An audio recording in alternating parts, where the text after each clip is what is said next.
Need this wood really for tomorrow, so I'm going to take this in, stack it.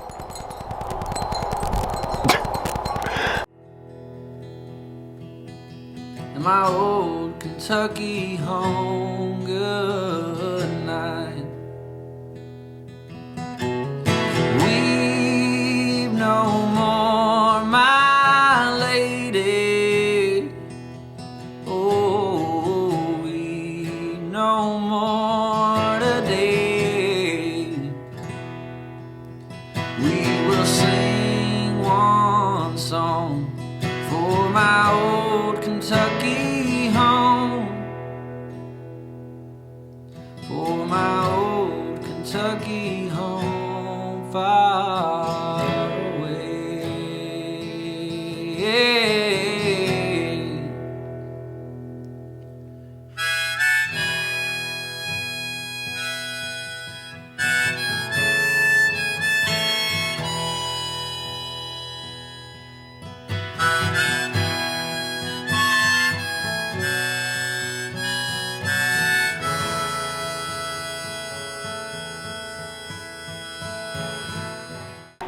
What's happening, y'all? Welcome to Stivers Homestead. I'm Zach.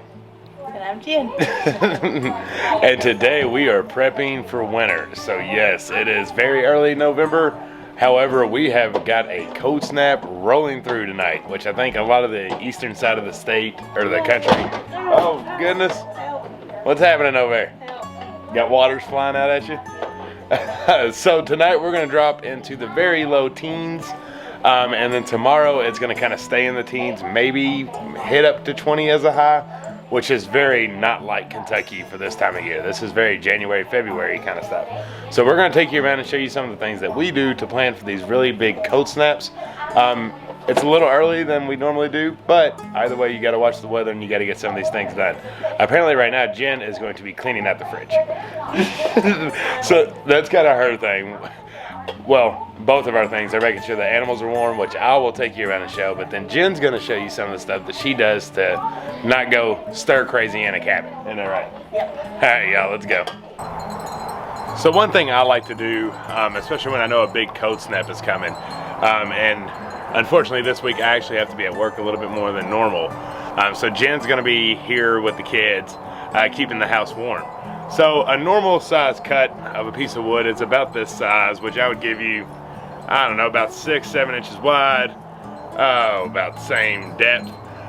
Now this is good wood, it does great. I like having bigger pieces. Our stove's big enough to fit it. But when you're trying to keep it hot and you're really trying to keep a nice burning heat, you have to have a little finesse with it. So one thing that I can do to help out Jen is actually split some wood up into some smaller pieces. So I'll probably cut this up into about 3 pieces.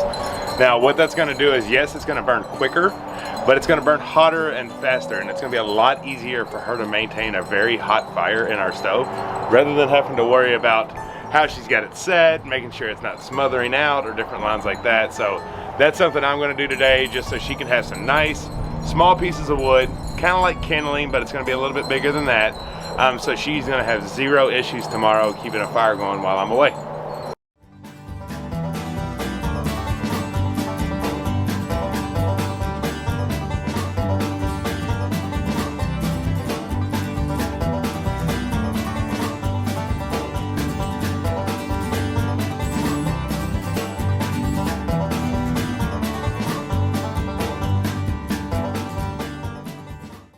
Chopped up.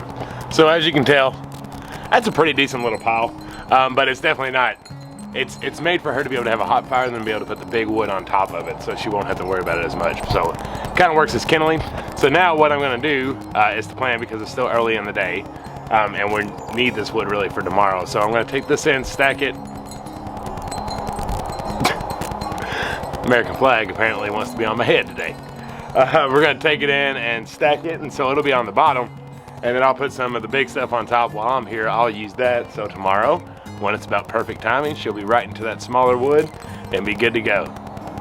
Wood is winter prepped. All right, so Zach finished the wood and he's stacking it inside. So we have all kinds of kindling and wood to burn and keep us warm when it gets super duper cold. And I was going to show you what we do for the dogs. So Rusty and Ellie sleep inside. They always have. That was kind of the routine with them, so we don't break that. Daisy and Xena are the guard dogs of the front yard, so they sleep outside. Xena, you know, has her fur, so she'll stay warm no matter what. She's a very warm dog, or cool in the summertime. That double coat she has, what? I swear. Alright, so they both have crates for nighttime. We put them up when it's really, really cold, and when it's not cold, they roam the front yard. They're fine in the fence, nothing can get to them, and they can't get out. But when it's really cold, Xena has this big crate. It's a huge dog crate, and she has plenty of room. And Daisy has this one, which is also good size. So what we do to keep them warm is we put them in here at night, and they both have blankets that go in there, but we have to take them out during the day because they will tear them up and destroy them. So they both get blankets to lay on, and then we have a huge king size comforter that we drape over top of both cages, and it keeps them nice and warm, keeps the wind off of them, keeps them dry. They are under the covered porch, so they don't get wet anyway, but if it were to rain or snow in, they stay dry and warm. So you can tell they love it. Xena's in there now trying to destroy Daisy's blanket, so I'm going to have to shut the door back. So they don't go in there until it's really late at night, right when we go to bedtime, and then Zach gets them out when he wakes up at 5 a.m. So they're only in there for a very short amount of time, and it keeps them warm and dry. There's the wood. So we are prepared. So you saw that I was cleaning out the fridge. I did want to show you that I now have my first starter in the fridge. I had skipped a few days of feeding it, so I kept that going, and now it's fridge bound. And I also have my kombucha that I flavored with strawberry kiwi, and it's really, really good. Everybody loves it this round. A lot of family and friends aren't kombucha people, but everybody likes this one, so I'm pretty proud of that. I think this is the first shot y'all have had of inside of our fridge. Yeah. It's not too bad. Don't judge it. And then over here, I've got quite a big project going on. It's not too bad, but a lot of this stuff was left over from the harvest celebration. We had this big thing of creamer. That's my cornmeal and my wheat thins from the Amish store, my sugar cane, a bunch of candy I think that we got from the harvest celebration too that I'm gonna store, and then a bunch of sweeteners, stevia and stuff like that that we had from the harvest celebration. And I'm going to work on getting those all into mason jars and vacuum sealing the air with the mason jar attachment on the food saver and getting that put in the pantry. The pantry is a work in progress. You saw where we started it, and we have all the canned goods, but I'm really wanting to do a whole lot more in there and get some more shelves and have all kinds of dry goods stored and stuff like that. I'm working on getting some half-gallon mason jars. That's what I asked for my birthday. Which from is everyone. When you all see this, you'll see this Tuesday. Yeah. So My birthday's Thursday. 3 days. Yeah. And I'll be 30, and I don't even want to talk about it. I'm already So 30. It ain't too bad. Yeah, that's the pantry is a huge project this winter. I'm really wanting to stock it full and have it prepped for stuff like this if we get snow and we can't go anywhere.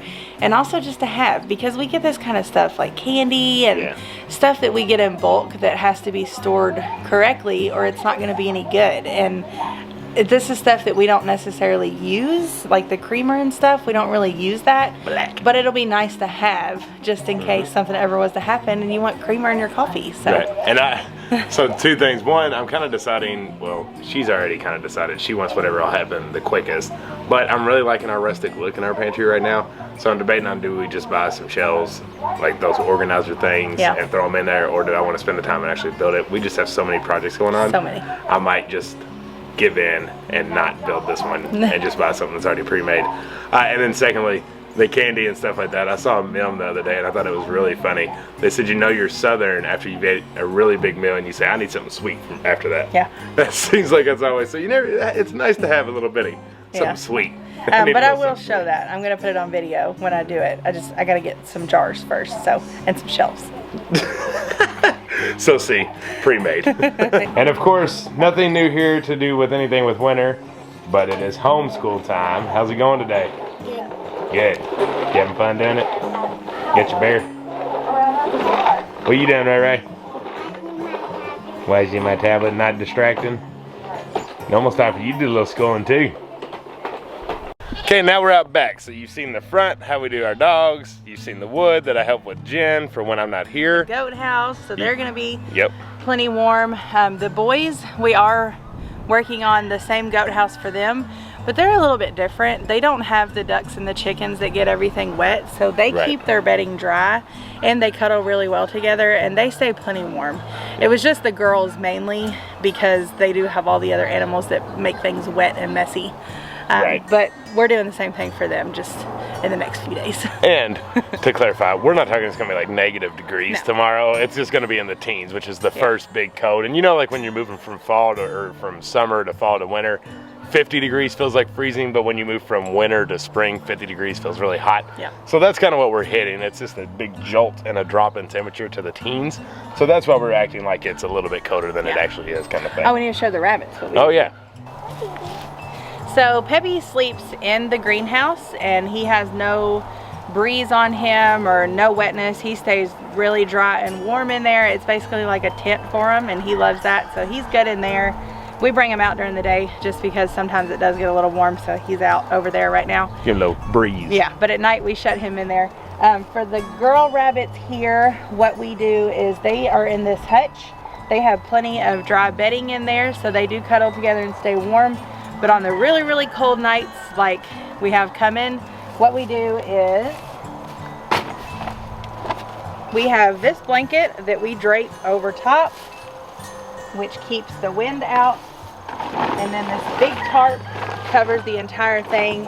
So what that does is, this is like an insulator and it keeps them warm, and then the tarp keeps them dry and keeps this blanket dry, keeps everything dry, and they stay really warm and cozy in there with that. So we do that every night at bedtime, so that way they are good to go. And then if you're one of those people where you're always kind of watching in the background of the videos, not just what we're focused on, you saw what we're going to talk about next. Yeah. So you know we have hoop houses for 2 of our beds, but there's one bed that has our carrots in it that doesn't have anything on top. So we're sitting here yesterday, we get done with our goat house, and we're like, we've got to do something with these carrots.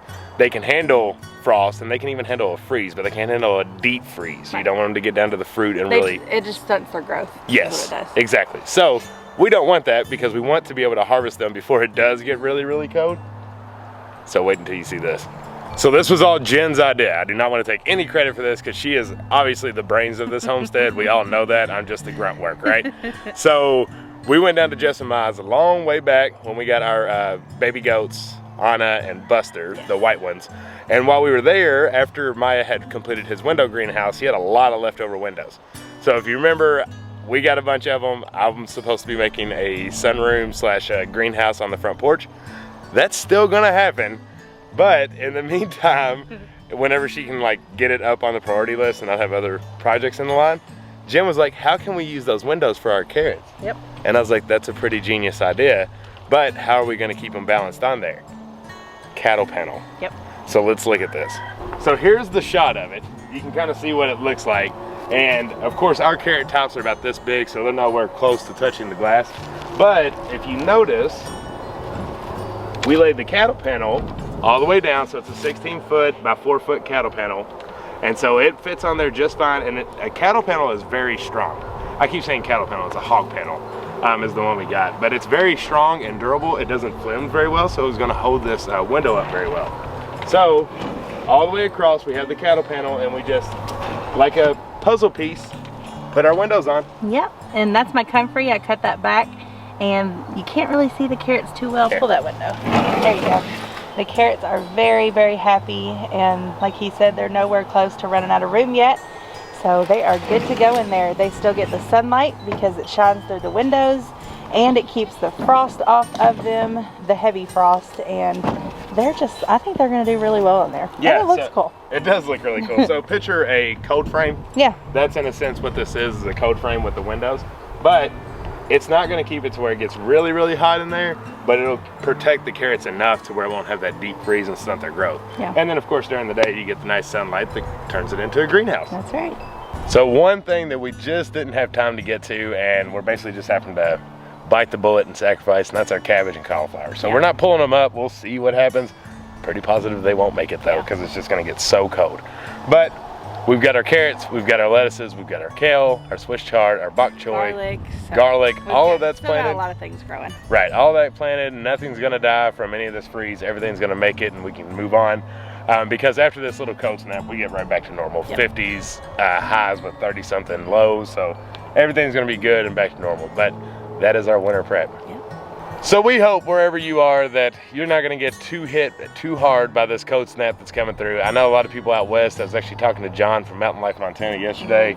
It sounds like they were getting bombarded with a blizzard, and I know it's just kind of sweeping the entire country. So if you do get impacted by it, stay safe, stay warm, and keep that garden, animals, and family warm. Yep. All right, y'all, this is where we leave you. We love y'all. Until the next one. Bye. Bye.